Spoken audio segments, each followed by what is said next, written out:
आयुष्यातलं पहिलं पॉडकास्ट माझं होणार आहे आणि खूप छान वाटतंय. पॉडकास्ट सुरू करण्याच्या आधी एक गोष्ट दाखवतो मी की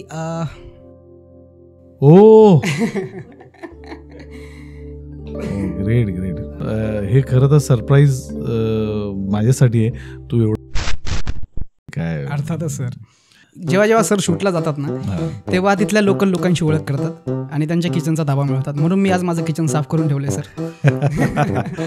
मला माणसात राहायला आवडतं. मला त्यांच्यासारखं मी चिपळून कोकणात वगैरे गेलो की मी त्यांच्या भाषेप्रमाणे कोण बोल काय आलो कधी बोलले म्हणले मग आता संध्याच्या गाडीने आलो नाही मी संध्याकाळी आलो मी. मला त्यांच्यासारखं बोलायला आवडतं. कोल्हापुरात गेलो, कोल्हापुरातली आमची मित्रमंडळी भेटली की मग त्यांच्या काय गाड्या कुठं आहेस काय करायला आहेस तेही आवडतं मला. वा वा. दे धक्का आणि गाढवाचं लग्न घराघरात पोहोचलंय तुम्हाला. तर तुमच्या आवाजात एवढा बेस आहे. मला एक प्रश्न पडलाय, म्हणजे दे धक्कामध्ये तुम्हाला असं कॅरेक्टर दिलं होतं की ज्याच्यामध्ये नजाकत, थोडंसं एक बाईपणाचा भाव आला पाहिजे असा. महेश मांजरेकर सरांनी तुम्हाला काय म्हणून असं केलं होतं की ह्या रोलला तुम्ही परफेक्ट आहात म्हणून? तेव्हा मला ब्लाऊज घालायला दिलं. म्हटलं हे काय. त्याच्यामध्ये मी माझ्या आईला, माझ्या आत्याला फॉलो केले. आम्हाला सदाबाई नक्की तुमची कुणाची छबी दिसते जास्त? माझ्या आत्याला एक आणखी अशी सवय होती अशी. अच्छा. आणि माझ्या आईला अशी. हो. तिकडे मी गेलो आणि पहिला शॉट दिला कुठला माहिती, सोमती वहिनी मग काय दादा सायकल वगैरे तो शॉट पहिला काहीतरी. आणि तो सीन पहिला केला. सरांची रिॲक्शन घेतोय.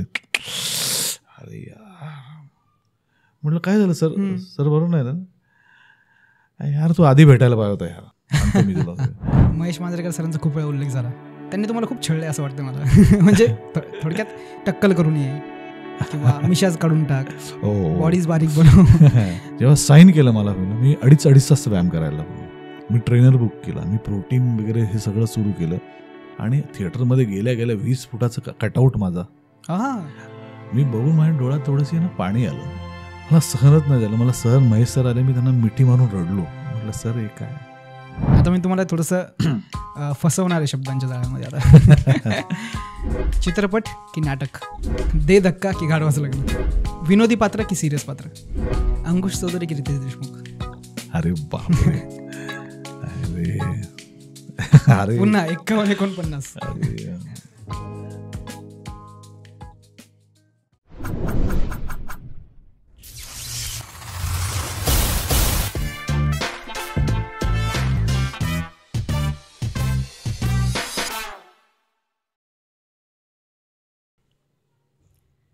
आज आपल्यासोबत असे व्यक्ती आहेत जे लात मारतात तिथून पाणी नाही, पाईपलाईन काढतात. जरी नसेल समजलं तर अजून सांगतो. बुवांनी त्यांना जेव्हा स्त्री रूपाचं धारण करायला एक वर दिला होता, त्यामध्ये त्यांनी पहिलं विचारलं की बुवा फार जडजड वाटते. अजूनही नसेल लक्षात आलं तर मी स्वागत करतो आपल्या स्टुडिओमध्ये, TAP पॉडकास्टमध्ये. आज स्वागत आहे संजय खापरे सरांचं. नमस्कार. नमस्कार सर, कसे आहात? एकदम फर्स्ट क्लास. मला आयुष्यातलं पहिलं पॉडकास्ट माझं होणार आहे. आयुष्यात पहिलं पॉडकास्ट हा शब्द वापरला. माझा पण आता पॉडकास्टच्या जर्नीमध्ये माझे जवळपास 16-17 एपिसोड झालेत आत्तापर्यंत. परंतु पॉडकास्ट सुरू करण्याचं उद्दिष्ट असताना माझ्या डोक्यात एक होतं की आता मराठी प्लॅटफॉर्म आहे शेवटी, आणि मराठी सिने अभिनेत्री आणावं अशी माझी इच्छा होती, माझ्या आईवडिलांची पण इच्छा होती. स्पार्क कसं मिळाला ते तुम्हाला दाखवतो मी. तुम्हाला पॉडकास्ट सुरू करण्याच्या आधी एक गोष्ट दाखवतो मी की हे माझे बाबा आहेत, ह्या माझ्या आई आहेत, हा मी आहे, आणि माझ्यासोबत एक व्यक्ती. हे माझा पहिला सेल्फी समजून घ्या. तुम्हाला कदाचित हा लक्षातही नसेल मी कुठे काढला होता. काही अंदाज? पुण्यात कुठे? ठीक आहे, मी आय हेल्प. ग्रेट. नाटकाला होतो आपण बालगंधर्वला. माझी आई अशोक सराफ यांची मोठी फॅन. त्यांना नुकताच महाराष्ट्र भूषण पुरस्कार पण जाहीर झाला होता आणि त्यांचं नाटक होतं पुण्यात. तर मी त्यांना खास पैठणवरून इथं बोलवलं होतं आणि इंटरव्हलमध्ये मला तुम्ही दिसले. मी म्हटलं सर, मी आईला म्हटलं की मी बोलू का, त्यांना कसं वाटेल का, फोटोसाठी विचारू का? आई म्हणते अरे विचार ना, आपण लहानपणापासून बघते, नाही थोडी म्हणणार आहे. आणि तुमचं माझा आय कॉन्टॅक्ट झाला होता तेव्हा, आणि मी बोललो तुम्हाला सर एक सेल्फी काढायचं, मी तुम्हाला मूवीमध्ये बघितलेलं आहे. मग तुम्ही फार म्हणजे ग्राउंड टू अर्थ पर्सनॅलिटीवाली फिलिंग आली होती मला, आणि छान वाटलं तुमच्यासोबत तो फोटो काढून मला. मग सर आता मी जवळपास सबस्क्रायबर काउंट वाढला आहे, फेमस झालो आहे. कसं वाटलं माझ्यासोबत सेल्फी घेऊन? अरे नाही, पण खरं सांगतो, हे खरं तर सरप्राईज माझ्यासाठी आहे. तू एवढा फोटो जपून ठेवला आहेस आणि काय. अर्थातच सर. नाही पण एक मी म्हटलं ना मगाशीच, बोलता बोलता आपली चर्चा झाली त्यावेळेला, प्रत्येकामध्ये सुप्त गुण आहेत, प्रत्येकामध्ये सर्दी दडलेली आहे, प्रत्येकामध्ये ॲसिडिटी दडलेली आहे. फक्त कधी सर्दी वाट बघत असेल, कधी आपण थंड खातोय आणि कधी बाहेर येते, आणि ॲसिडिटी वाट बघत आहे, कधी हा जागरण करतोय आणि मी बाहेर येते. इतकं सिम्पल आहे ते. उपमा तर फार छान देत आहे सर तुम्ही.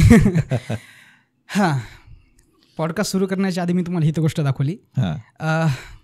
काही तुमचे जुनं इंटरव्ह्यू बघत होतो, मला वेळ कमी भेटला तुमच्यासोबत स्टडी करायला, पण मला ॲज अ फॅन बॉय म्हणून मी तुमच्याशी बात करणार आहे आज.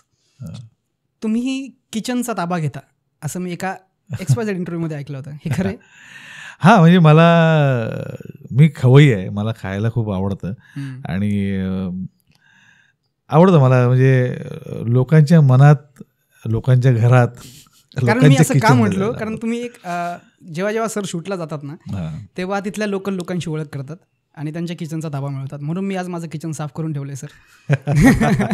नाही, याची गंमत तुला सांगतो काय की ना, लोक आहे ना, जसं तू आता बोलता बोलता आय कॉन्टॅक्ट झाला आणि तुला मला अप्रोच करावं असं वाटलं, तर हेच आहे, लोकांना ना आमच्या क्षेत्राविषयी, म्हणजे आता आपल्या क्षेत्राविषयी आपण म्हणूया की अरे कसा असेल तो, इगोइस्ट तर नाही ना, आणि ते आपल्याला भेटू इच्छित आहेत, आपल्याशी गप्पा मारू इच्छित आहेत.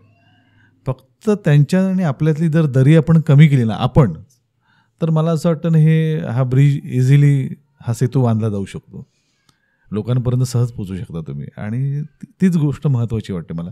त्यामुळे लोकांना आपलासा वाटावा. माझं असं म्हणणं, मी 24 तासाचा टेक नाही देऊ शकत.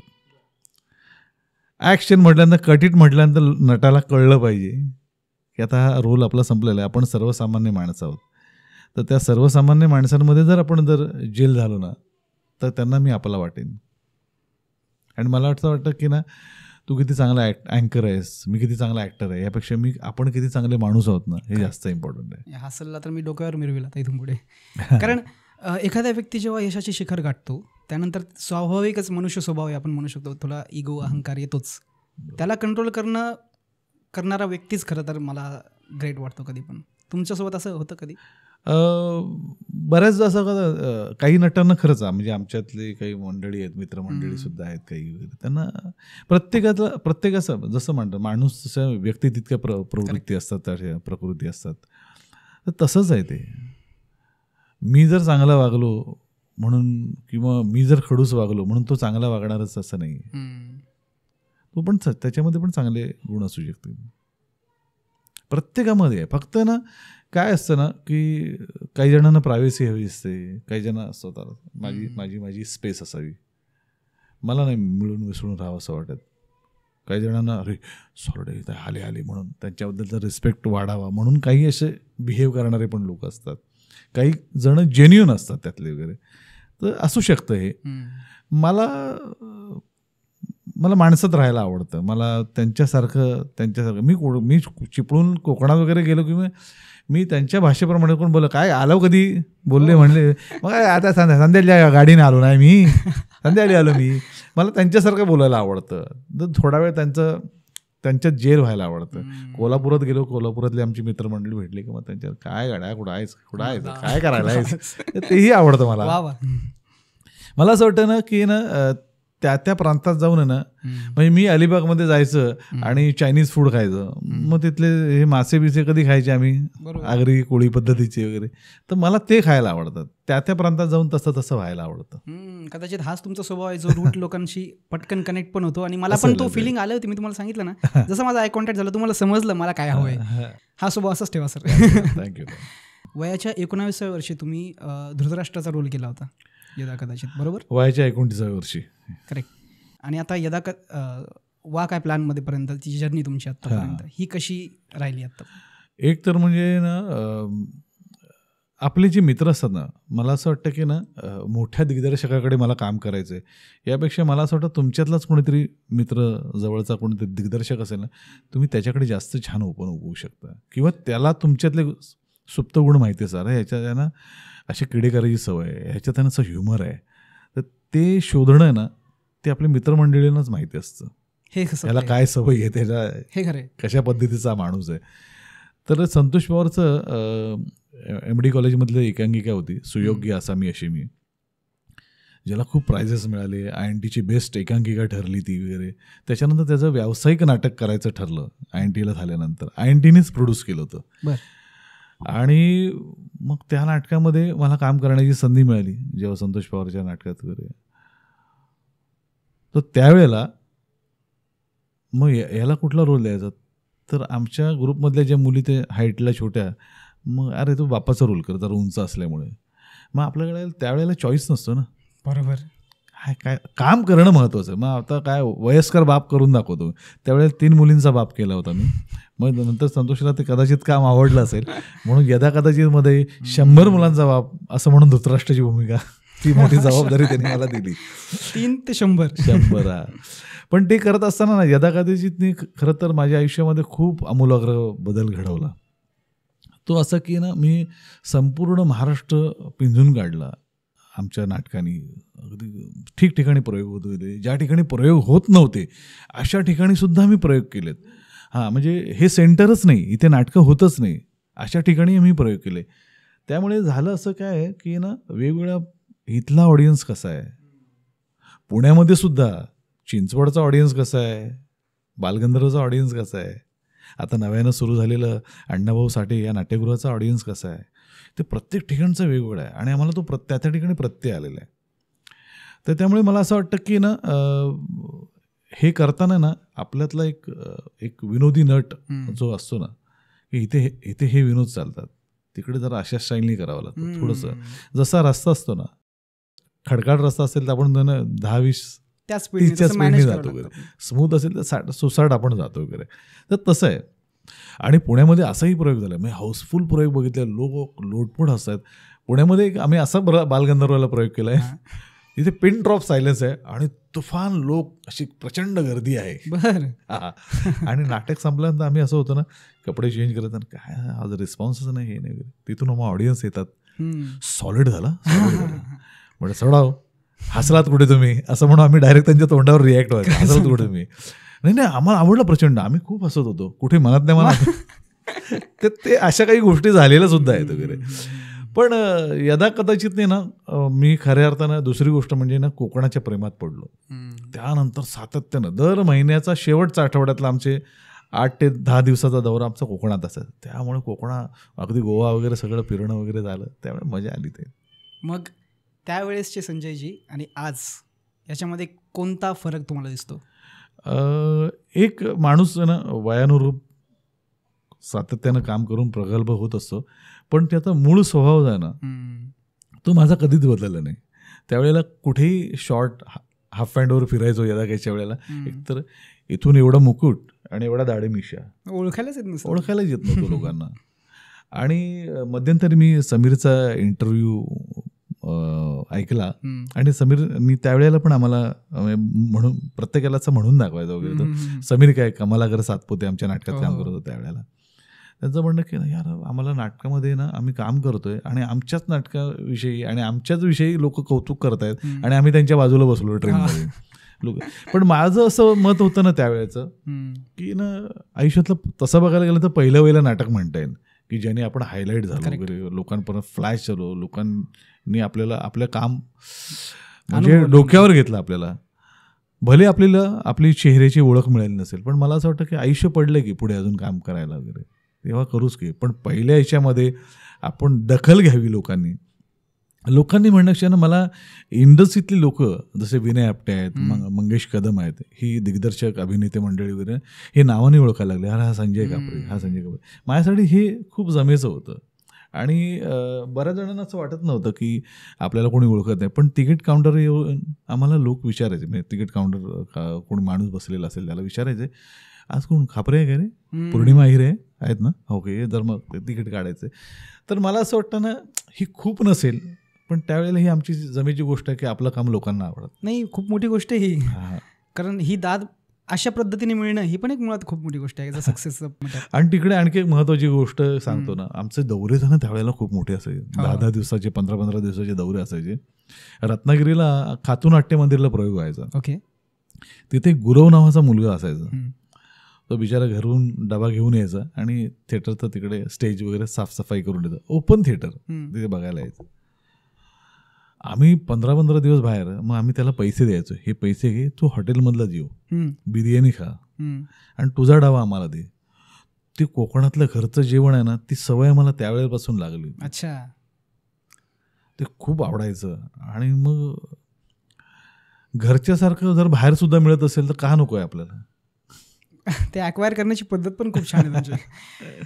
हा, खूप सारे प्रश्न येतात. आपण टप्प्याटप्प्याने जाऊया. Yes yes. दे धक्का आणि गाढवाचं लग्न घराघरात पोहोचलंय तुम्हाला. त्यातल्या त्यात आता तुमच्या आवाजात एवढा बेस आहे. मला एक प्रश्न पडलाय, म्हणजे दे धक्कामध्ये तुम्हाला असं कॅरेक्टर दिलं होतं की ज्याच्यामध्ये नजाकत, थोडंसं एक बाईपणाचा भाव आला पाहिजे असा. महेश मांजरेकर सरांनी तुम्हाला काय म्हणून असं हे केलं होतं की ह्या रोलला तुम्ही परफेक्ट आहात म्हणून? एक तर मुळात आहे ना, गाढवाचं लग्न आधी झालं होतं. त्या डिरेक्टर म्हणजे राजू फुलकर सर, आता नाही आहेत ते, त्यांनी मला त्याच्या आधी त्यांच्या आई एकविरेचा उदो उदो या सिनेमात घेतलं होतं. त्याच्यामध्ये मी विनोदी भूमिका केली होती. त्यातलं काम बघून त्यांनी मग गाढवाच्या लग्नाला मला कास्ट केलं. आणि मग गाढवाच्या लग्नाला कास्ट केलं आणि मला म्हणाले की एकदा ये जरा ट्रायल घ्यायला. म्हणून मी गेलो. तेव्हा थोडासा व्यायाम करायचा, खूप अशी बॉडी बिडी अशी काही नव्हती. तेव्हा मला ब्लाऊज ब्यूज घालायला दिलं. म्हटलं हे काय नाही, अर्धाची पिक्चर आहे ना, तू जरा फेमिल याच्यामध्ये. आता हे पुन्हा तेच, चॉईस नाही आपल्याकडे. मला माझं यदा कदाचित या नाटकातलं काम बघून मला प्रसाद पंडित पण म्हणाले होते, तू जसा दिसतोस ना बाहेर तसं तुला कधी ते काम मिळायला हवं. परफेक्ट, बरोबर बोलले. मला असं झालं की हे कधी मिळणार, आपल्याकडे चॉईस नाही. सेम गाढवाच्या लग्नाच्या वेळेला गेलो, ओके ठीक आहे चला काय करूया आपण, जे आहे आपल्यात ते सगळं दाखवू आपण, करायला मिळते संधी. आणि त्यात मकरंद अनासपुरे त्यात काम करत होता. एक चांगली भट्टी जमली. तर मग तर माझा आधीपासूनचा मित्र, त्यामुळे ना आता सॉरी मकरंद अनासपुरे मित्र, त्यामुळे हां, तर ते खूप चांगली मैत्री. आणि मग माझं असं म्हणणं ना, कुठलंही काम करताना तुमच्याबरोबर कोआर्टिस्ट असेल, त्याच्याबरोबर तुमचं चांगलं रॅपो असेल ना, तर reflect on your performance. Bonding दिसते. तुमच्यात जर दुरी असेल ना, एक दरी निर्माण झाली असेल ना, तर ते किती काही करा तुम्ही काही होत नाही. त्यामुळे मख्या बरोबर काम करताना खूप मजा आली. आणि ते गाढवाचं लग्न असं ते घडलं झालं. मग त्याच्यामध्ये मी माझ्या आईला, माझ्या आत्याला फॉलो केले. अच्छा. हां, ज्याने लोकांनी पाहिलं ना, मी समजा एखाद्या ॲक्ट्रेसला जर फॉलो केलं तर हा बा आहे ना रेखाची कॉपी करतोय, हा अमुक अमुक हिची कॉपी करतोय. माझ्या आईला आणि आत्याला कोणी पाहिलंच नाही. त्यामुळे त्यांचे मॅनरिझम्स काही मी पाहिले होते माझ्या लहानपणी वगैरे, ते वापरायला कधी. मला सदाबाई नक्की तुमची कुणाची छबी दिसते जास्त? माझ्या आत्याला एक आणखी अशी सवय होती अशी. अच्छा. आणि माझ्या आईला अशी. हो, तर ते कुठेतरी कॉम्बिनेशन. आणि मग कसं होतं, तो न्हावी जो आहे, तो न्हावी जेव्हा बाईच्या स्वरूपात येईल किंवा बाईच्या स्वरूपातून परत पुरुष रूपात येईल ना, त्यामुळे त्याचं एक काहीतरी मॅनरिझम असल्यामुळे त्याच्यावरून ते ओळखतं, ह्याला हाय ते म्हणजे ते ठेवलं होतं. न्हाव्याला सवय असते. आपण जेवण बिवण करत असताना सुद्धा, काही लिहित असताना सुद्धा असं होतं आपलं. तर हे छोट्या छोट्या गोष्टी मी त्यावेळेला जरा वर्कआउट केल्या होत्या आणि त्या लोकांना आवडल्या. म्हटलं ना तुम्हाला, बारकावे मराठी अभिनेते यामध्ये श्रेष्ठच असतात. कारण बारकावे ते स्वतःच्या पद्धतीने टाकतात. ऍक्च्युली ते कुठं लिहिलेलं नसतं, जे तुम्ही ऑब्झर्वेशन करतात ते. आणि सांगतो ना, ऑब्झर्वेशन सारखा गुरु नाही आणि आरशासारखा वर्कशॉप नाही. म्हणजे आरशामध्ये आपल्याला बघून कळतं की मी हसतोय, मी हसताना रडतोय असं वाटत नाही ना, हे स्वतःलाच तुम्हाला कळतं. त्यामुळे ना आरशाकडे बघून तुम्ही बऱ्याच गोष्टी शिकू शकता. आणि तसं पण विनोदी रोल करणं खूप अवघड असतं सिरियस रोलपेक्षा, असं ऐकून आहे, बरोबर आहे? हां, म्हणजे मला असं वाटतं की ना, हा प्रत्येकाचं आता non acting is a acting आहे सध्याच्या काळामध्ये. तुम्ही सटल, तुम्ही नॉर्मल राहिलं, अरे कसला करतो रे तो, असं ते वाटून जातं. खूप नॅचरल वाटतं ते वगैरे. आता दे धक्कावर येतो. दे धक्काच्या वेळेला तर आहे ना, सरांकडे काहीतरी काम करायचं. त्यांनी आमचं यदा कदाचिच्या वेळेला येऊन बघून गेले होते. त्यावेळेला त्यांनी माझ्या हिंदी सिनेमात मला काम दिलं होतं. हां, प्राण जाय पर चाल न जाय. ओके. त्या सिनेमात आम्ही काम केलं होतं. सगळी मराठी गँग होती. म्हणजे प्रत्येक हिरो बरोबर हिंदीतली हिरोईन भरत जाधव यांच्याबरोबर रवीना टंडन होत्या, सयाजी शिंदे यांच्याबरोबर श्वेता मेनन होती, असे स्टार जितेंद्र जोशी यांच्याबरोबर नम्रता शिरोडकर होत्या. माझ्याबरोबर त्यावेळेला हिंदीत मालिकांमध्ये काम करणारी नुपूर नावाची हिरोईन होती. ओके. असे बरेच मोठी सगळं ते मल्टी स्टार ती फिल्म होती. ते आपल्याला काम बघून काम मिळालेलं मला जास्त आवडलं. आणि सगळ्यात एक महत्त्वाचं म्हणजे सांगतो, मांजरेकर सरांकडे मी कसा पोचलो. अभिजित मानसे हा माझा मित्र, त्याला एकदा मी म्हणालो होतो की अरे मला महेश सरांकडे काम करायचं आहे.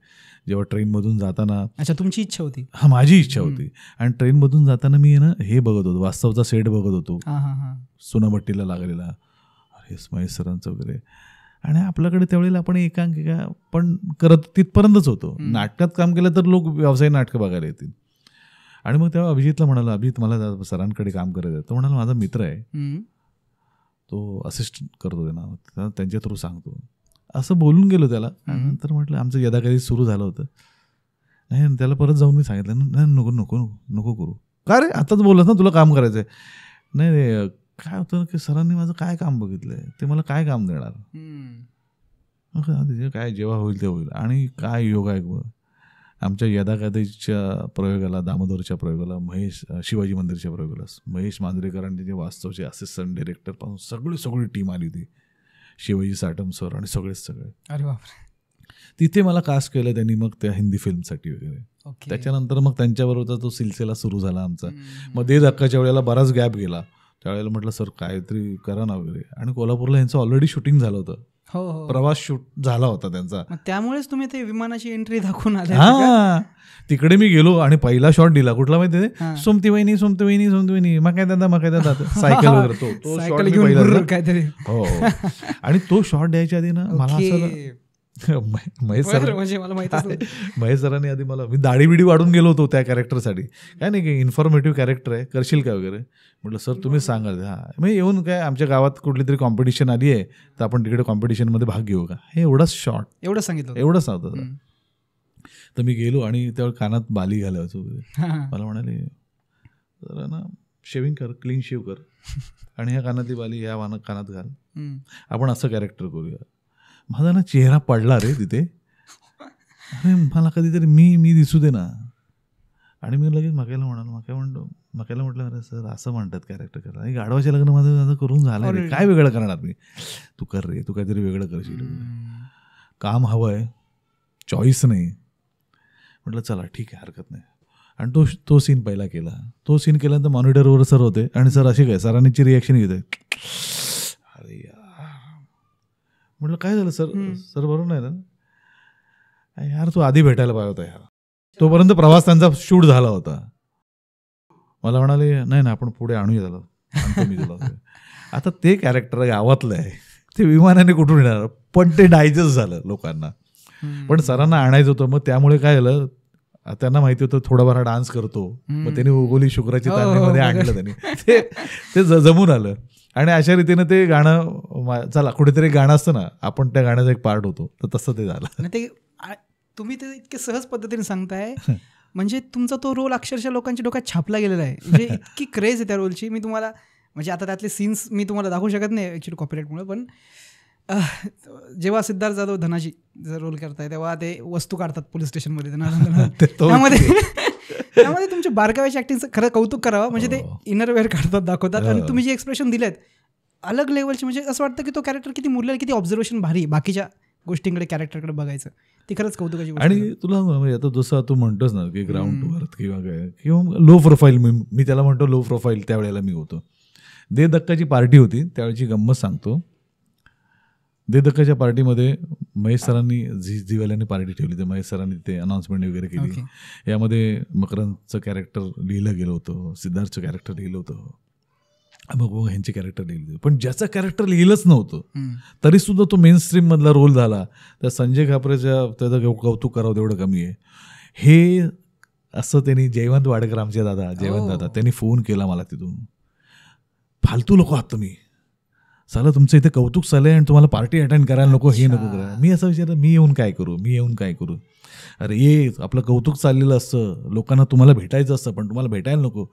तो म्हणाला नाही. त्याला म्हणालो, दादा याच्या पुढे मी प्रत्येक पार्टी वगैरे मी अटेंड करेन वगैरे. त्यानंतर मी अटेंड वगैरे करायला लागलो. आणि महेश सरांना खूप कळतं. महेश सर हे अशी व्यक्ती आहे ना, म्हणजे ही इज अ डायनॅमिक. तो त्या माणसाला ना, म्हणजे एकमेव असा माणूस आहे तो, ही इज अ व्हिज्युअलायझर. आता मी याला पाहिलंय, हा टी शर्ट आणि जीन्सवरच चांगला दिसतोय, हे तर दिसतंय आम्हाला. हा फेटा आणि छोट्या धोत्रावर कसा वाटेल, हा मस्त. हे थ्रू बघणं आहे ना, हे महेश सरच करू शकतात. अवघड काम आहे आणि त्यांच्यासाठी ते लिहिले पेलतात. आपल्याकडे ना बरेचसे ना असेंबल करणारे भरपूर आहेत. ह्याला विलन ना, ह्याला विलन म्हणून इथं कास्ट करतो, जसं दिसतंय तसंच इथेच प्ले असेंबल करतात. हा या बरणीला हे झाकण लागतंय असं फिट करायचं.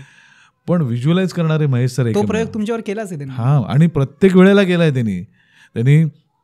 त्याच्यानंतर मला ज्या वेळेला मी शिवाजीराजे भोसले या फिल्ममध्ये मी काम केलं, त्याच्यामध्ये अमुक एक छोटं कॅरेक्टर मी त्यांना म्हटलं सरांना, ही फिल्म काहीतरी वेगळी होणार आहे, मला याच्यात काम करायचं आहे. सर म्हणाले तुझ्यासाठी रोल नाही आहे.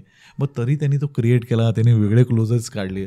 सर हे खऱ्या अर्थानं त्यांची एक टॅगलाईन येते बघा, पाहुणे कलाकार नाही, मैत्रीला जागलेले, हे सर वापरतात ते. आणि खरोखर म्हणजे मी काय त्यांच्या मैत्रीला जागलो नाही, खरं तर सरांचे माझ्यावर अनन्य साधारण उपकार आहेत की त्यांनी माझ्यासारख्या नटाला कुठेतरी काहीतरी एक व्यासपीठ उपलब्ध करून दिलं वगैरे. म्हणजे आपण 2 इन्सिडेंट्स पाहू शकतो, जेव्हा तुम्हाला अचानकच तुमचा एक रोल असा मिक्स केलाय की तो मूवीचा पार्ट झाला. क्या बात. आणि त्या रोलमधून तो सांगतो, एक सीन आहे बघ, त्यात सिद्धार्थ सायकल चोरून निघून जातो, तो आम्ही येत असतो वगैरे, त्यात मला डायलॉग नाही आहे. तर माझी एक मैत्रीण आहे पौर्णिमा तळवळकर, ती बऱ्याच जणांना माहिती आहे अभिनेत्री म्हणून. ती मला म्हणाली, संजय त्या सीनमध्ये तुझे डायलॉग नव्हते, मी फक्त तुलाच बघत होते.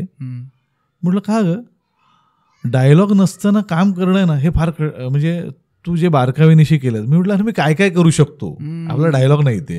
तर पाण्याचं तिथे पाणी साचलं, नुकताच पाऊस पडून गेला, डबकं होतं, मग त्याच्यावरून असं करता जम्प मारली ठाण, ते केलंय बघा. मी म्हटलं हे, आणि परत मग ह्या सायकल चोरून जातो आणि परत मी असं पडून जातो वगैरे, ह्या सगळ्या गोष्टी केल्या.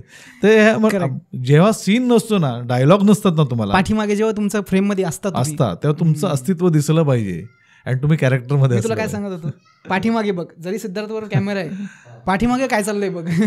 तर हे जे आहे ना, हे मला महत्वाची गोष्ट काय वाटते ना, हे सुद्धा लोक बघतात. हे त्या सिनेमानंतर मला कळायला लागलं. खरंय. आणि किती बारीक, त्याला एक वाईनची शॉप दिसते, मग तुम्हाला माझं ध्येय दिसते, पण तुम्हाला ते लघवीला जातं सीन आहे, तर धक्का देतात, ते बैलगाडी मागून आलेली असते, तेवढ्याच्यात तुम्ही ते मॅनेज करून ज्या पद्धतीने, म्हणजे ते मूळ हे सोडलंच नाही तुम्ही. कॅरेक्टर म्हणजे पक्क हेच कॅरेक्टर असंच आहे, ही फिलिंग आहे ना, म्हणजे खरं कलाकाराचं यश आहे असं वाटतं मला. नाही, मला असं वाटतं की माहिती आहे, आता हा सुद्धा मागे कॅमेरामन म्हणून बसला, कॅमेऱ्याच्या मागे टेक्निकल वगैरे. तर पण हे करत असताना सुद्धा मध्ये मध्ये तो कुठेतरी फ्रेम बघतोय, व्यवस्थित आहे ना, चाललंय ना. तर हे त्याचं काम करत असताना उद्या जर मला ह्याचा रोल आला, पॉडकास्टवर काही फिल्म आली वगैरे, तर मला ह्या गोष्टी ऑब्झर्व करायला मिळतील. तुम्ही कंटिन्यू शिकताय. वा. नाही, आणि मला असं वाटतं ना की हे शिकलेलं म्हणण्यापेक्षा ना, ते नकळत तुमच्या सबकॉन्शियस माइंड मधून होऊन जातं ते, आणि साचत जातं ते. आता बघ ना, म्हणजे एक गोष्ट अशी आहे की मी काहीतरी लेक्चर देतोय आणि तू ऐकतोयस, तर हा सीन झाला. सीनमध्ये तू असं नाही करत आहे, हे ऍक्टिंग नाही करत आहे तू, कारण तू जे माझं ऐकणं ना, तुझ्या आयबॉल्समधून मला दिसतं, मी इथून तू ऐकतोस, तू इथून ऐकतोस. अरे बापरे, काय. हां, कारण आहे ना, आता काय झालं, ह्या लॉकडाऊनमध्ये इतक्या उत्तम जगभरातल्या फिल्म बघितल्यानंतर आहे ना, मला असं वाटतं ना, त्यांनी माझ्यासारख्या नटाला आरसा दाखवला, कळलं ते कुठे आहेत आणि तू कुठे आहेस. तर मला असं वाटतं ना की मला जर त्यांच्यापर्यंत पोचायचं असेल ना, तर तितक्या पराकोटीचं मला काम करायला हवं. हे सत्य आहे. आणि ही सुरुवात आहे ना, जनरली आपल्याकडे असं होतं, आपल्या दोघांचं सीन चालू असतं, बाकीच्यांनी कोणी बोलू नका, का त्यांची कामं चालू असतात, तो बघा तो मोबाईलवर आहे, हे चालू असतं, हे कोणाला तुम्ही थांबू शकत नाही. तो असं पण करत असेल, ते तुमच्या एकाग्रतेची गोष्ट झाली म्हणजे थोडक्यात. पण हे पिकू सिनेमामध्ये आपल्याला बघायला मिळतं. म्हणजे इथे ती दीपिका पडुकोन बोलतेय, तिथे बाहेर तिचं नोकर तिकडे काहीतरी काम करतोय, अमिताभ बच्चन पण तिकडे काहीतरी करतोय वगैरे, ह्या सायमल्टेनियस फ्रेममध्ये, आणि त्यांचा आवाज आहे, ओ दे द्या, अरे काय करायचं तू तर, त्यांचं ओरडणं चालू असतं. आता ह्या मुलांचंच घे ना, करेक्ट. यांना थांबू शकत नाही. त्यांना काय माहिती आतमध्ये किती सिरियस मॅटर चाललाय किंवा काही मोठा इंटरव्ह्यू चाललाय, त्यांना काही घेणं देणं नसतं ना. त्यामुळे ही ओव्हरऑल फिल्म ह्या बिल्डिंगची करताना ना आपण सिरियसली काही येणार जरा त्या. महेश मांजरेकर सरांचा खूप वेळा उल्लेख झाला. त्यांनी तुम्हाला खूप छळले असं वाटतं मला. म्हणजे थोडक्यात टक्कल करून ये किंवा मिशाज काढून टाक, बॉडीज बारीक बनव. महेश मांजरेकर सरांसोबतचा नेहमीचा अनुभव कसा असतो तुमच्यासोबत काम? एक तुला त्याच्या आधी आहे ना, दे धक्का नंतर जेव्हा फक्त लढमणा करायला आम्ही सुरुवात करणार होतो, त्याच्या आधी त्यांनी एक जस्ट फिल्म केली होती, शहाणपण देगा देवा. आणि त्याच्यामध्ये ना मला वाटतं तुला मेन व्हिलन म्हणून घ्यायचं होतं. मी विचार करायला लागलो, यार सरांना आधी का नाही मी कॉन्टॅक्ट केला. त्यावर ते सर म्हणाले, अरे तो व्हिलन आहे ना कम्प्लीट मला असा करायचा होता. आणि मला असं बरं झालं भेटलो म्हणजे सरांना. म्हटलं सर तुम्हीच मला हा इतका छान रोल दिला दे धक्कातला, त्यातून मला बाहेर पडायला ना खूप वेळ लागतो लोकांच्या अपेक्षा. बरोबर आहे ना. कारण आपल्याकडे कसं माहिती आहे ना, मी जसं मगाशी म्हणालो त्याप्रमाणे आपल्याकडे ना टाईपकास्ट करायला लोक टपलेलेच असतात. तुम्हाला कळलं पाहिजे याच्यातून मला कधी बाहेर पडायचं. तर दे धक्कातलं मी काम केल्यानंतर मला तसे सिनेमे भरपूर आले होते, 2-3. मी त्यांना म्हटलं की मी ना अशा पद्धतीचा रोल करायला आलो नाही आहे, एक माझ्यासाठी हा वेगळा रोल होता, वेगळ्या पद्धतीचा होता, तर मी करून बघितला. आता बस परत त्याच्यात अडकायचं नाही आहे. मग माझ्याकडे दुसरी कला कुठली आहे, तर मी पब्लिसिटी डिझाईन करतो, मग ते मी करत राहिलो. त्याच्यामुळे पण महेश सरांनी मला ज्या पद्धतीनं वापरलं आहे ना म्हणजे सिनेमांमध्ये, त्याच्यानंतर मला लढमणामध्ये भास्करराव पाटील मला करायला दिलं वगैरे. आणि याचं क्रेडिट आहे ना हे सिद्धार्थ जाधवचं आहे. सिद्धार्थ जाधव सतत त्याच्यावर मी जागो मोहन प्यारे हे नाटक करत होतो त्यावेळेला. सर फिल्म करतात, सर फिल्म करतात, त्यातला मी एक रोल आहे तो जबरदस्त आहे. आणि मी सरांना बोललो, सर खापरेला ट्राय करा. आता त्यांनी बॉडी पण केली.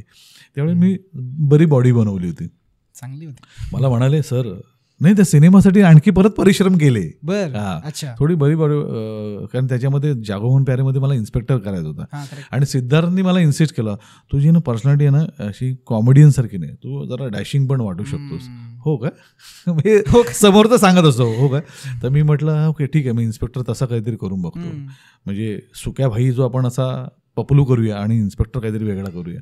तर त्यांनी तशा पद्धतीने मला इन्सिस्ट केला आणि मग तो तसा रोल झाला. आणि सर आले तिथे, महेश सर प्रयोगाला, त्याचं शाहरुख मांजरेकर नाटक नवीन येणार होतं त्यासाठी. मला वाटतं सर बापरे अच्छा बॉडी बनाय. म्हटलं हां सर कधी तुम्ही बोलवाल ना, म्हणून तयारीत असलेलं बरं. अरे करूया. तेव्हा सिद्धार्थ म्हणा सर बोललो ना बॉडी अच्छा बनाय. आणि अचानक सरांनी तो रोल आणला.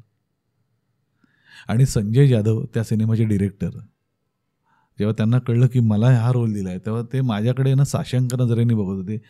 हा माणूस मॅनली कसा दिसेल, ठीक आहे ही बॉडी ठीक आहे, पण मला एवढीच बॉडी नको, याच्यापेक्षा जरा एक्सपेक्टेड आहे वगैरे. आणि त्यामुळे संजय सर मला म्हणाले की महेश बोला इसलिए मैं तेरे को दे रहा हूँ, तो मेरे को दिख नहीं रहा है तू कैसे. म्हटलं सर त्यांनी एवढा विश्वास टाकला, तुम्ही थोडासा टाका, मी तुम्हाला दाखवतो 15 दिवसानंतर तुम्हाला वाटतं. आणि मी त्यावेळेला जस्ट एक पाऊण तास व्यायाम करायचो, पाऊण एक तास. त्याच्या आधी जेव्हा साईन केलं मला मी 2.5 तास व्यायाम करायला लागलो. मी ट्रेनर बुक केला, मी प्रोटीन वगैरे हे सगळं सुरू केलं. ह्याला किती आपल्या त्यावेळेला बजेटमध्ये आपल्या आर्थिक गणितं जुळवताना पण मी केलं. ही रोलची डिमांड आहे. म्हटलं ह्यानंतर कदाचित काय सुरू झालं तर अभिनय तो कभी नाही. आणि मग ते केलं आणि 15 दिवसांनी बोललो का बात आहे खापरे, असं जेव्हा संजय जाधवांची रिॲक्शन आली. आणि माझा मूळ स्वभाव तू बघितला, मी असं बसणं आहे माझं, नॉर्मल बसणं असं आहे वगैरे.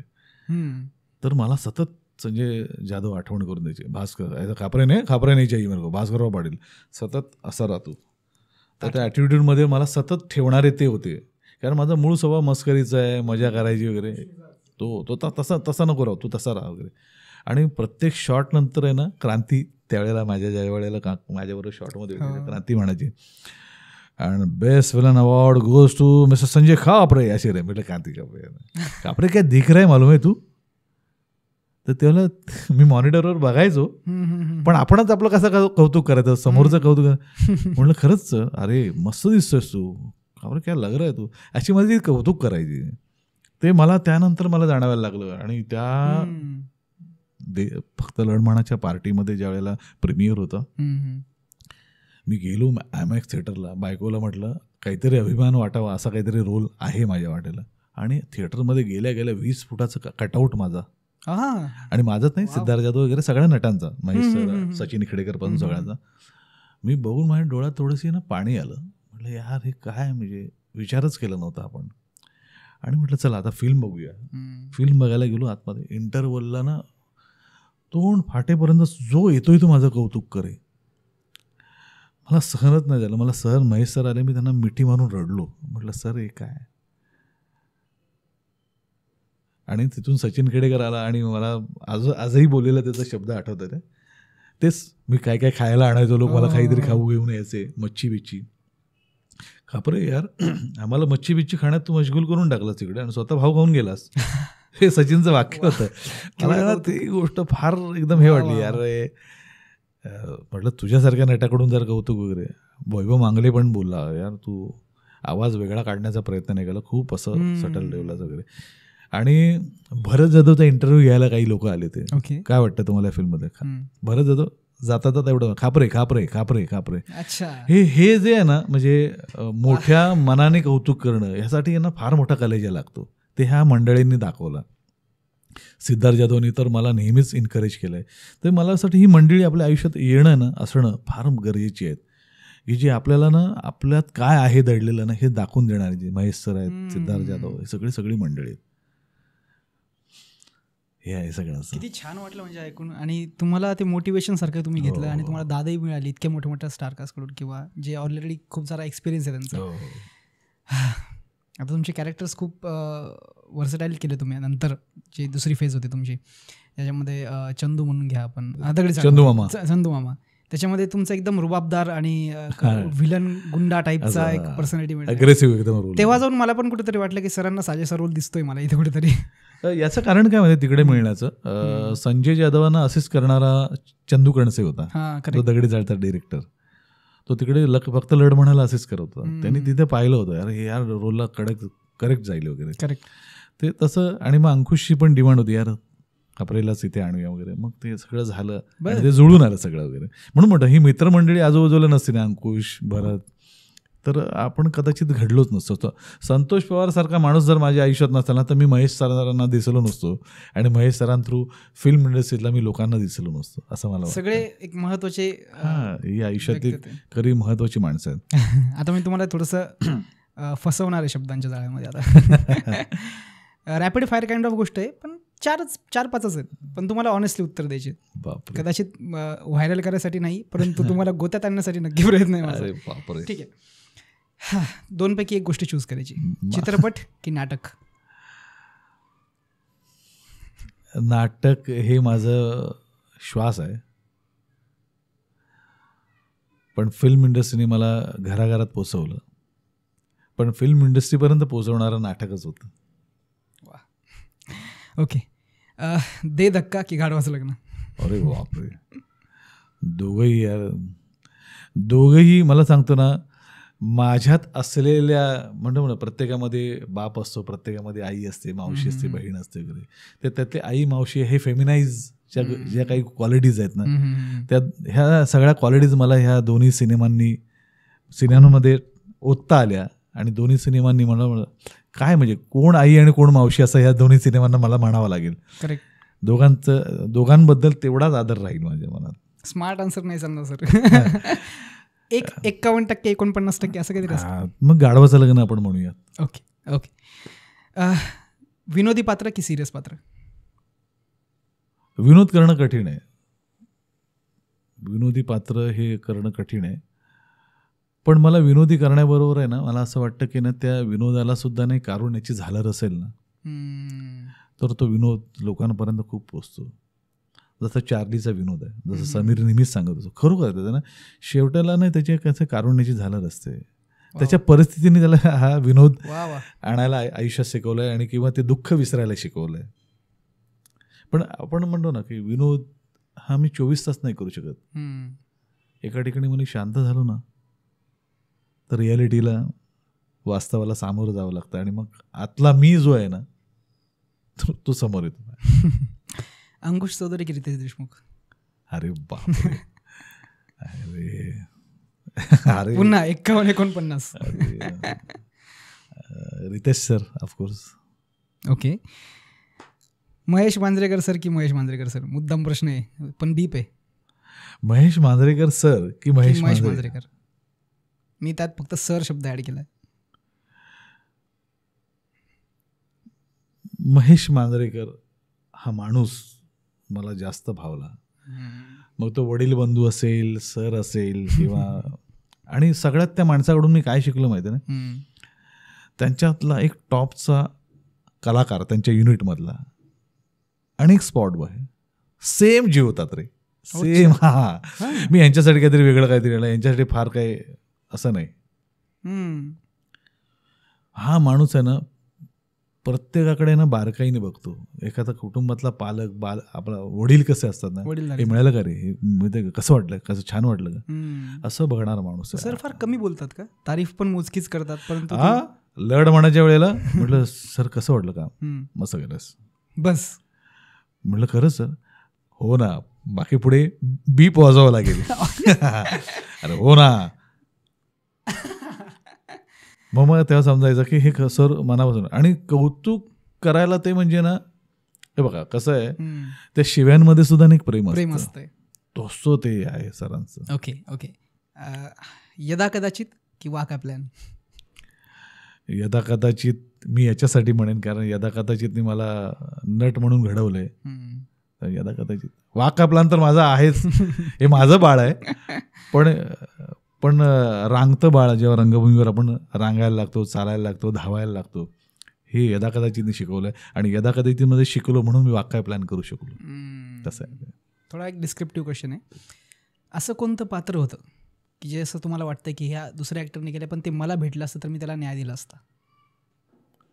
वेळ घ्या, काही हरकत नाही. मला असं वाटतं की ना प्रत्येक जण ना आपल्या वकुबानुसार करतो. पण तरी एक असतं म्हणत की हे कॅरेक्टर कदाचित मी जर केलं असतं, किंवा तुम्हाला एखादा आवडलेला सिनेमा मराठीतलाच त्याने खूप चांगलं काम केलं पण मी पण करू शकत होतो त्या थोडीच किंवा त्यापेक्षा जास्त,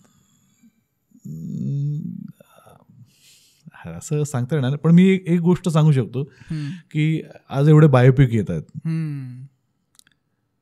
मी काकस्पर्शीच्या वेळेला मला जाणवलेली गोष्ट, मी कधीतरी तुला ते फोटो पाठवेन तो, आणि तुला त्यात दिसेल मी ज्या कॅरेक्टरविषयी बोलतोय ते. ओके. राष्ट्रीय संत तुकडोजी महाराज, संत तुकडोजी महाराज यांच्यावर जर बायोपिक आला तर मला ती भूमिका करायला आवडेल, कारण मी तंतोतंत त्यांच्यासारखं दिसतो. मला तो फोटो नक्की शेअर करा. फोटो नक्की पाठवा. मी जेव्हा बघितलं ना, आणि जेव्हा त्यांचा फोटो बघितला, अरे या सेम आहे रे, तेव्हा मला असं आलं की नाही कधी आलं तर मला खरंच. मॅनिफेस्टेशनवर विश्वास ठेवता तुम्ही? आता विचार बोललाच आहे ना ब्रह्मांडाला, ऐकतो, होईल कदाचित, काय सांगता येतं? हां म्हणजे पण मला खरं सांगू ना, म्हणजे माझ्याकडे येणारी काय होतं हे मला वाटतंय, जसं मला महेश सरांनी माझ्यातला जो अरे हा कनिंग, हा डिप्लोमॅट, हा रावडी, हे त्यांना गुण दिसले माझ्यात. कदाचित कोणाला दिसत म्हणून म्हणतो की ना, कदाचित मी माझ्याबद्दल विचार करतोय की वेगळा, समोरच्याला जर काही वेगळं माझ्यात दिसत असेल याच्या पलीकडे जाऊन, जसं गाढवाचे लग्न आणि दे धक्कामधला रोल हे मला माझ्यात आहेत, हे कॅरेक्टर मी करू शकतो, हे मला हे समोरच्याने जाणीव करून दाखवलं, बाहेर काढलं. हां, अरे मला तेच म्हणायचं ना की ना, कदाचित माझ्यात अजून काही साठलेलं असेल. जसं आता मला ना दिग्दर्शनाकडे मी जे नाटकांच्या द्वारे वळलोय, कदाचित जसं अभिनेता होण्याच्या आधी मी नाटकात काम करत होतो, तसं सिनेमाचा दिग्दर्शक होण्याआधी मी आता नाटकाचा दिग्दर्शक झालो. कदाचित तसं असू शकेल हे. पण मला असं इतरांची नाटकं, इतरांच्या दिग्दर्शकांकडे काम करत असताना मला असं वाटतं की अर्थात चांगल्या दिग्दर्शकांकडे काम मी केलंच आहे, पण काही अशा फिल्म्स केल्यात, अरे ह्यांच्यापेक्षा आपल्याकडे बऱ्या कथा आहेत. हे पण एक आवश्यक ऑब्झर्वेशन आहे. हे बऱ्या कथा आहेत, ह्याच्यावर आपला सिनेमा चांगला करू शकतो, ह्याच्यावर आपण नाटक छान करू शकतो. आणि मग ते दिग्दर्शन करत असताना मला अख्खी गोष्ट माहिती असल्यामुळे ना, प्रत्येक डिपार्टमेंटनी मी कॉस्ट्युम्सपासून म्युझिकपर्यंत सगळीकडे लक्ष असतं. ते मला वाक्य प्लॅन किंवा मी गलतीचं मिस्टेक केली, पहिली गलतीचं मिस्टेक केली नाही, खूप चांगली गोष्ट आहे ॲक्च्युली. तुम्ही सगळीकडे लक्ष असलं तुम्हाला हे पण सेन्स कळतो त्याच्या पाठीमागचं की काय काम करायला पाहिजे, काय चुकतंय. आता मी पॉडकास्ट एडिटिंग करताना पण माझं लक्ष असतं, नंतर आउटपुटपर्यंत काही गोष्टीपर्यंत मला पण यायला पाहिजे, असं पण एक स्किल डेव्हलप करावं लागतं. ते पण तुमच्यासाठी खूप फायदेशीर असतं कदाचित. एक महत्त्वाची गोष्ट काय माहिती आहे ना, मी लढ म्हणा केल्यानंतर आहे ना, मला एक गोष्ट जाणवली त्यातली की ना, दिग्दर्शकाचं बोट धरून आपण चालायला पाहिजे. हे नाटक किंवा सिनेमा हे दिग्दर्शकाचं माध्यम आहे, त्याला कळलेली गोष्ट आहे. म्हणजे हा नवीन ऍक्टरसाठी सल्ला पण असू शकतो. हां, म्हणजे मला वाटतं त्याचा बोट धरून चालायला हवं, कारण त्याच्या डोक्यात विथ बॅकग्राऊंड सगळा सिनेमा तयार असतो. मी माझा सिनेमा वेगळा तयार करायचा. मी जरा असा तिकडून येतो, मला इकडे यायचं ना, मी जरा ना तिथून भोरघाटातून येतो. कशाला? त्यांना एवढं काय असतं ना, म्हणजे मला असं वाटतं ना, नटाला कळायला हवं हे जेवणाचं ताट आहे, त्यातलं मी नेमकं कोण आहे. मी भात आहे, पोळी आहे, कोशिंबीर आहे, काही एवढंसं मीठ आहे, मी कोण आहे ते नटाला कळायला हवं. नाहीतर मग काय ना, इम्बॅलन्स खूप होतो. मी एवढी कोशिंबीर घेतली आणि एवढाचाच भात घेतला, हे होऊच शकत नाही. मेन कोर्स होऊ शकत नाही कोशिंबीर. प्रपोर्शन बरोबर ते बॅलन्स करायला पाहिजे. हे नटाला जेव्हा कळेल ना, की मला असं वाटतं हे मला सुद्धा हळूहळू कळायला लागलं या गोष्टी. अर्थात कोणी आईच्या पोटातून शिकून येत नाही, एक्सपिरियन्सवर शिकत असतो. आणि मला ह्या गोष्टी जरा जाणवायला लागल्या, यातला मी एवढंच आहे, मी एवढंच करायला पाहिजे. आणि मग ती गोष्ट ना मला दिग्दर्शनाला जास्त उपयोगी पडली. ह्या कॅरेक्टरने एवढंच करायला हवं. संतोष पवार ह्या माझ्या मित्राचं यदाकधी नाटक करत असताना आम्हाला तो प्रत्येक वेळेला सांगायचा, माझ्या नाटकाचा हिरो दुर्योधन आहे, उगाच धृतराष्ट्र आणि किंवा अर्जुन मोठा होतोय किंवा भीम किंवा धर्म मोठा नको आहे मला हाच ते मला. तेव्हा आम्ही त्याचं ऐकत नव्हतो. आम्हाला अजून काही सुचायचं ते आणखी आम्ही करायचो. आणि मला ते आता कळायला लागलं जेव्हा मी दिग्दर्शक झालो. त्यावेळी मी आता आमच्या यदाकथेच्या नाटकाला 25 वर्ष पूर्ण झाली. त्या निमित्तानं आमचं रियुनियन झालं, गेट टुगेदर झालं. त्यावेळी संतोषला म्हणजे 2 शब्द बोलायचे होते मला, तेव्हा मी ही गोष्ट सांगितली, संतोष त्यावेळेला कसं आम्ही ऐकलं नाही, पण आज आम्हाला जेव्हा मी दिग्दर्शक झालो तेव्हा मला कळायला लागलं की नेमकं किती असं त्याच्या वंशात तेव्हा ही फार गोष्ट महत्वाची. पण मी जो प्रश्न विचारला ना तुम्हाला की कोणतं कॅरेक्टर, माझ्या पद्धतीने मला सांगतो, मी तुम्हाला कोणत्या कॅरेक्टरमध्ये ढालू शकतो जर मी कास्टिंग करत असतो तर. Yes please please. Atul Kulkarni सरांचं नटरंग कदाचित. अतुल कुलकर्णी कारण एक रांगडागडी दाखवला नटरंग, तुम्ही बघितलंच असेल. हो, पाहिलं. आणि त्याच्यामध्ये तो पैलवानची भूमिका करतो, तशी तुमची श्रेष्ठी आहे पण, आणि तुम्ही तसा पण एक रोल केला आहे. कदाचित तुम्ही त्याला भूमिकाला अजून चांगला न्याय देऊ शकत होता असं माझ्या दृष्टीने. आवश्यक नाही की त्याच्यावर तुम्ही काही कमेंट करावी. नाही, तो फार मोठा नट आहे तो. काय पण आता ही प्रत्येकाची व्ह्यूज आहेत, लोकांना प्रत्येक माझं मत आहे. हां, नाही कसं होतं आता छत्रपती शिवाजी महाराजांवर एवढे सिनेमे येतात, आपल्या शंभू राजांवर एवढे सिनेमे येतात, तेव्हा हे होत असताना ना प्रत्येक वेळेला ती भूमिका करणारा वेगवेगळा नट दिसतो. तुम्ही स्वराज्यरक्षक संभाजीमध्ये चांगला आंबीराव मोहित्यांची भूमिका केली. मी बघितला तो मूवी आणि मला म्हणजे फार दमदार ऍक्टिंग केली. थँक्यू. नाही, मला सगळ्यात बरं काय वाटतं माहिती आहे ना, की ना आपल्यावर कोणीतरी एक्सपेरिमेंट करतंय आणि आपण ते करत असलेल्या उपचारांवर आपण प्रतिसाद द्यायला हवा पेशंट म्हणून, असं मला वाटतं. तरच डॉक्टर आपल्याला नवीन नवीन भेटतील आणि आपल्यावर प्रयोग करतील. वाह, काय प्लॅन ज्याच्यासाठी आपण आज इथं आलोय. बरोबर, सक्सेसफुली चालू आहे. आणि थोडं आम्हाला पण सांगा की काय बघायला मिळणार आहे प्रेक्षकांना ह्या नाटकामध्ये. मी जेव्हा नंतर यदाकदाचित नंतर काही किंवा माझं गलती से मिस्टेक हे नाटक डिरेक्ट करण्यापूर्वी मी कळत नकळत नावाचं नाटक केलं होतं अनिल काकड्यांचं. ओके. ते नाटक करताना मला एक गोष्ट जाणवली की ना, ते गंभीर प्रकृतीचं 12 कोटीचं सिरियल, लोक यायची आणि रडायचीच.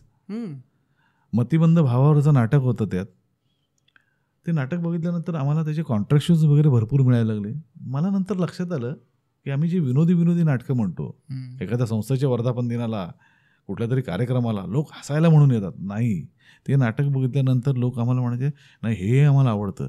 म्हणजे मला वाटतं गुंतवून ठेवणारं कुठलंही रिलेटेबल म्हणतो आपण त्याला, जे लोकांना एंगेज करू शकेल असं कोणतंही नाट्य, मग ते गंभीर असो किंवा कॉमेडी असो, विषय कुठलाही असो, ते तसंच मला ते वाटत. आणि मला त्यानंतर असं जाणवलं की आपल्या नाटकातून आपण काय लोकांना देतोय, लोक काय घेऊन जातील, काय थॉट द्यायला हवं.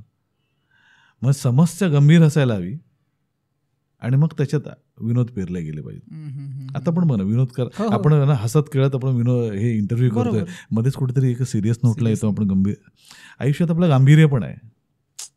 आणि राजकुमार हिरानी सारखा दिग्दर्शक जेव्हा त्याच्या सिनेमामध्ये मध्येच विनोद घडतो, मध्येच सिरियस येतं, 3 इडियट बघताना आपल्याला जाणवतं.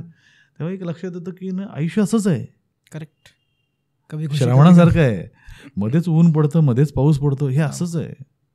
त्यामुळे ना आयुष्यात तसंच काहीतरी घडायला हवं. मग मी गलती से मिस्टेक सारखं नाटक केलं, ज्याच्यामध्ये आजकाल मुली FB वरून, जो आत्ता मध्यंतरी खूप मोठा मॅटर झाला, अशी गोष्ट झाली ना काय, फेसबुकवरून एका मुलीला लुबाडलं, तिच्याशी लग्न केलं आणि तिला हे केलं.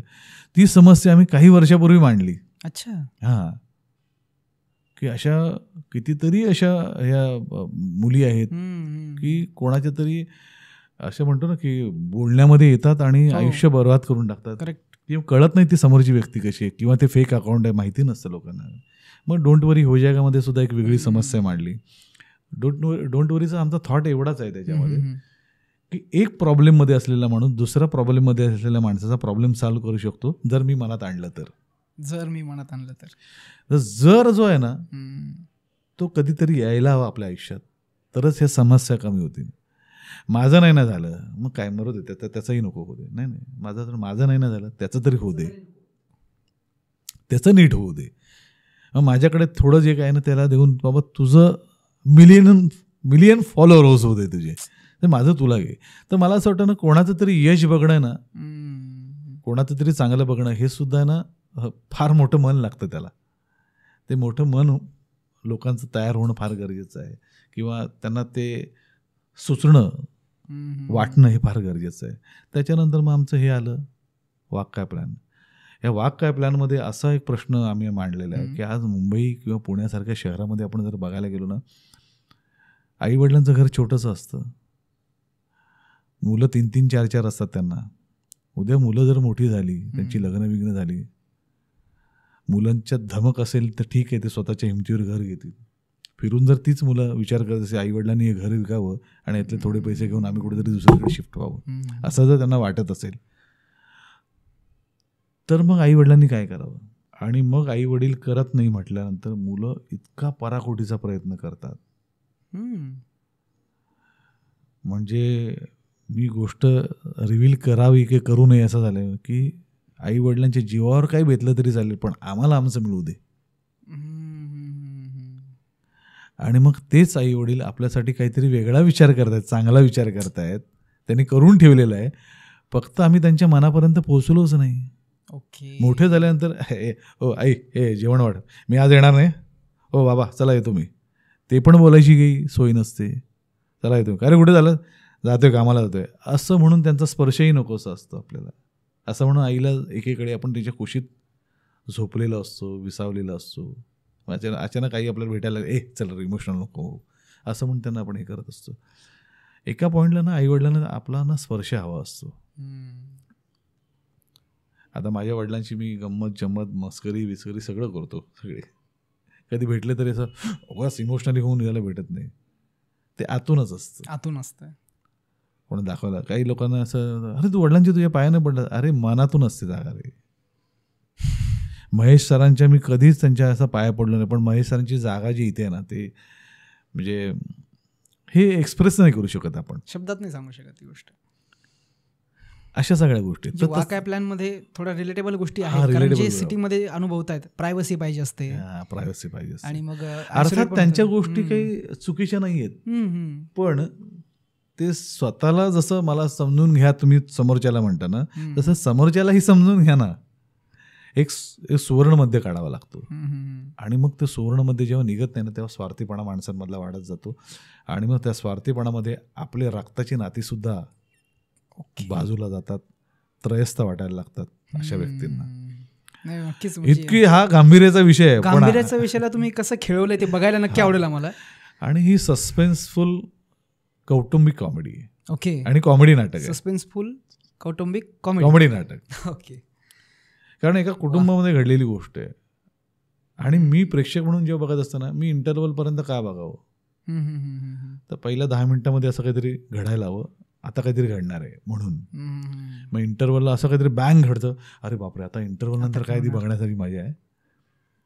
मग इंटरव्हल नंतर सीन सुरू होतो, नाटक मध्यावर येतं, तेव्हा आणखी काहीतरी इंटरेस्टिंग होतं आणि शेवट काहीतरी असा ट्विस्ट देऊन जातो. तर मला असं वाटतं प्रेक्षक म्हणून जर मला असं काहीतरी ट्विस्ट देणारं मला जर आवडत असेल बघायला, तर सामान्य प्रेक्षकांना किंवा अजून जाणकार प्रेक्षकांपर्यंत आपण पोचायलाच हवं. आणि माझं नाटक मला असं वाटतं ना, ज्या ठिकाणी विनोद आहे त्या ठिकाणी विनोद आहे, ज्या ठिकाणी विनोद घडायची गरजच नाही त्या ठिकाणी गांभीर्याने लोक बघत राहिले पाहिजे. इतकं एंगेजिंग नाटक, इतके ते डायलॉग्स, इतकी ती सिच्युएशन आपलीशी वाटणारी हवी. कारण तुम्ही जसं सांगितलं की तुम्ही सोशल इश्यूज, त्याचे जसं तुम्ही सांगितलं की जर मी तिथं असतो तर मी प्रॉब्लेम सॉल्व्ह करू शकत होतो, असे तुम्ही विषय घेतायत आणि हे पॉझिटिव्ह इम्पॅक्ट करतील सोसायटीवर. कदाचित प्रेम भावना अजून उंच होऊ शकते. तुमच्या नाटकाला खूप खूप शुभेच्छा. नक्कीच तो अनुभव घ्यायला आम्ही पण येऊ. खूप खूप धन्यवाद. तुमच्याशी खूप आनंद झाला मला बोलून संजयजी. कारण ह्या निमित्ताने का होईना माझा पहिला मराठी अभिनेत्यासोबतचा पॉडकास्ट पण डन झाला आणि इतक्या सहज गप्पा झाल्या. आपलं काहीही काय म्हणतात त्या वेल स्क्रिप्टेड वगैरे अशा काही गोष्टी नव्हत्या. तुम्ही मनातून एकदम निरागस झळझळत्या पाण्यासारखा तुम्ही स्वच्छ मन आहे तुमचं सर. खूप छान वाटलं मला माझ्या समवयस्क कोणाला तरी बोलतोय असं वाटलं अख्खा पॉडकास्ट. नाही, मला तेच वाटतं की ना जर आपल्या ती दरी कमी झाली तर आपला संवाद होतो. करेक्ट. नाहीतर मग ते बिचकत बोलणं होतं. पण आता त्या निमित्तानं मग ह्या टॅपच्या निमित्तानं मी एवढंच टॅप करून लोकांना सांगू इच्छितो की जसं आता माझं हे नाटक आलंय, याच्यानंतर पुन्हा नव्याने नावाचं एक नाटक आहे जे आजकालची सगळ्यात ज्वलंत समस्या आहे, ते म्हणजे डिवोर्स होत आहेत. तरुण पिढीमध्ये हे खूप प्रमाण वाढलंय. तर मला असं वाटतं या विषयावर भाष्य करणारं माझं ते नाटक आहे. ओके. आणि याच्यानंतर मी सिनेमाचं दिग्दर्शन करायला लवकरच नक्कीच आम्हाला बघायला आवडेल. नक्की, तेव्हा पण आपण भेटूयाच. नक्की. खूप खूप शुभेच्छा sir. Thank you so much Sanjay. मनापासून धन्यवाद. नक्की भेटूया. थँक्यू.